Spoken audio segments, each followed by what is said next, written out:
Hello everyone, ಎಲ್ಲರಿಗೂ welcome back to ಇಗ್ನೋಪಲ್ಸ್ channel.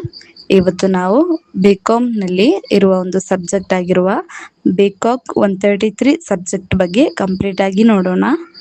ಈ subject ಬಹಳ ಇಂಪಾರ್ಟೆಂಟ್ ಆಗಿರುವ ಲೋ ಬೇಸ್ಡ್ ಸಬ್ಜೆಕ್ಟ್. ಸಾಮಾನ್ಯವಾಗಿ ಬೇರೆ ಸಬ್ಜೆಕ್ಟ್ಸ್ನಲ್ಲಿ ಆನ್ಸರ್ಸ್ ನಮ್ಮ ಓನ್ ವರ್ಡ್ಸ್ನಲ್ಲಿ ಬರೆಯಬಹುದು, ಆದರೆ ಈ ಸಬ್ಜೆಕ್ಟ್ನಲ್ಲಿ ಲೋ ರಿಲೇಟೆಡ್ ಟಾಪಿಕ್ಸ್ ಇರುವುದರಿಂದ ಎಕ್ಸಾಕ್ಟ್ ಪಾಯಿಂಟ್ಸ್ ಮತ್ತು ಕಾನ್ಸೆಪ್ಟ್ಸ್ ನೆನಪಿಟ್ಟುಕೊಂಡು ಓದೋದು ತುಂಬ ಮುಖ್ಯ. ಈ ಸಬ್ಜೆಕ್ಟ್ನಲ್ಲಿ ಒಟ್ಟು 6 ಬ್ಲಾಕ್ಸ್ ಇವೆ.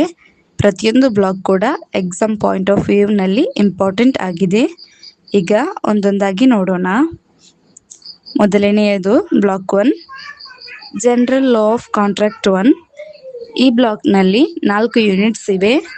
ಮೊದಲ units essentials of contract. Contract ಅಂದರೆ ಏನು, ವ್ಯಾಲಿಡ್ ಕಾಂಟ್ರಾಕ್ಟ್ಗೆ ಬೇಕಾದ ಕಂಡೀಷನ್ಸ್ ಯಾವುದು ಅನ್ನೋದನ್ನು ಇಲ್ಲಿ ಓದುತ್ತೇವೆ. Second unit offer and acceptance. Offer ಹೇಗೆ ಮಾಡುತ್ತಾರೆ, ಅಕ್ಸೆಪ್ಟೆನ್ಸ್ ಯಾವಾಗ ವ್ಯಾಲಿಡ್ ಆಗುತ್ತದೆ ಅನ್ನೋದನ್ನು ಇಲ್ಲಿ ಕಲಿಸುತ್ತಾರೆ. Third unit capacity of parties. ಯಾರು ಕಾಂಟ್ರಾಕ್ಟ್ ಮಾಡಬಹುದು, ಮೈನರ್ ಅಥವಾ ಮೆಂಟಲಿ ಅನ್ಸ್ಟೇಬಲ್ ಪರ್ಸನ್ ಕಾಂಟ್ರಾಕ್ಟ್ ಮಾಡಬಹುದಾ ಅನ್ನೋ ಟಾಪಿಕ್ಸ್ ಬರುತ್ತವೆ. Fourth unit free consent. ಯಾವುದೇ ಪ್ರೆಷರ್, ಫ್ರಾಡ್ ಅಥವಾ ಮಿಸ್ಅಂಡರ್ಸ್ಟ್ಯಾಂಡಿಂಗ್ ಇಲ್ಲದೆ ಅಗ್ರಿಮೆಂಟ್ ಆಗಬೇಕು ಅನ್ನೋ ಕಾನ್ಸೆಪ್ಟ್ ಇಲ್ಲಿ ಬರುತ್ತದೆ. ಈಗ ಎರಡನೇ ಬ್ಲಾಕ್ ನೋಡೋಣ, ಜನರಲ್ ಲಾ ಆಫ್ ಕಾಂಟ್ರಾಕ್ಟ್ 2. ಈ ಬ್ಲಾಕ್ನಲ್ಲೂ 4 ಯೂನಿಟ್ಸ್ ಇವೆ. ಮೊದಲದು consideration and legality of contract. Contract legally valid ಆಗಬೇಕಾದ ಕನ್ಸಿಡರೇಷನ್ ಯಾಕೆ ಮುಖ್ಯ ಅನ್ನೋದನ್ನು ಇಲ್ಲಿ ಹೇಳುತ್ತಾರೆ. Second unit void agreements and contingent contracts. Valid ಅಲ್ಲದ ಅಗ್ರಿಮೆಂಟ್ ಹಾಗೂ ಫ್ಯೂಚರ್ ಕಂಡೀಷನ್ಸ್ ಮೇಲೆ ಡಿಪೆಂಡ್ ಆಗಿರುವ ಕಾಂಟ್ರಾಕ್ಟ್ಸ್ ಬಗ್ಗೆ ಇಲ್ಲಿ ಬರುತ್ತದೆ.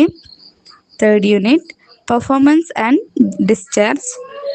ಕಾಂಟ್ರಾಕ್ಟನ್ನು ಹೇಗೆ ಕಂಪ್ಲೀಟ್ ಮಾಡಬೇಕು, ಯಾವಾಗ ಕಾಂಟ್ರಾಕ್ಟ್ ಎಂಡ್ ಆಗುತ್ತದೆ ಅನ್ನೋದನ್ನು ಇಲ್ಲಿ ಓದುತ್ತೇವೆ. Fourth unit remedies for breach and quasi contract. Contract break ಆದಾಗ ಲೀಗಲ್ ರೆಮಿಡೀಸ್ ಏನು ಅನ್ನೋದನ್ನು ಇಲ್ಲಿ ಕಲಿಸುತ್ತಾರೆ.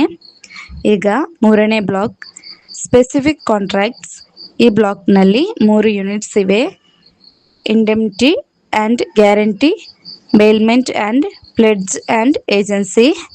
ಇವೆಲ್ಲ ಪ್ರಾಕ್ಟಿಕಲ್ ಲಾ ಕಾನ್ಸೆಪ್ಟ್ಸ್ ಆಗಿದ್ದು ಎಕ್ಸಾಮ್ನಲ್ಲಿ ತುಂಬ ಇಂಪಾರ್ಟೆಂಟ್. ಮೊದಲ 3 ಬ್ಲಾಕ್ಸ್ ಸಂಪೂರ್ಣ ಕಾಂಟ್ರಾಕ್ಟ್ ಲಾ ಬಗ್ಗೆ ಇರುತ್ತವೆ. ಈಗ 4ನೇ ಬ್ಲಾಕ್ ಪಾರ್ಟ್ನರ್ಶಿಪ್ ಆ್ಯಕ್ಟ್ ಬಗ್ಗೆ. ಇದರಲ್ಲಿ partnership meaning, registration, partners rights and duties, liabilities, dissolution of partnership firm ಮತ್ತು ಲಿಮಿಟೆಡ್ ಲಯಬಿಲಿಟಿ ಪಾರ್ಟ್ನರ್ಶಿಪ್ ಬಗ್ಗೆ ಓದುತ್ತೇವೆ. ಈ ಬ್ಲಾಕ್ನಲ್ಲಿ ಒಟ್ಟು 4 ಯೂನಿಟ್ಸ್ ಇವೆ. 5ನೇ block sales of goods act.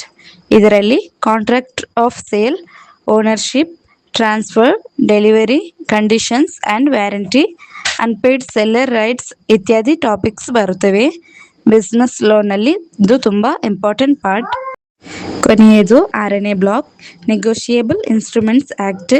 ಈ ಬ್ಲಾಕ್ನಲ್ಲಿ negotiable instruments meaning, promissory note, bill of exchange, check, negotiation ಮತ್ತು ಪ್ರೆಸೆಂಟೇಷನ್ ಬಗ್ಗೆ ಓದುತ್ತೇವೆ.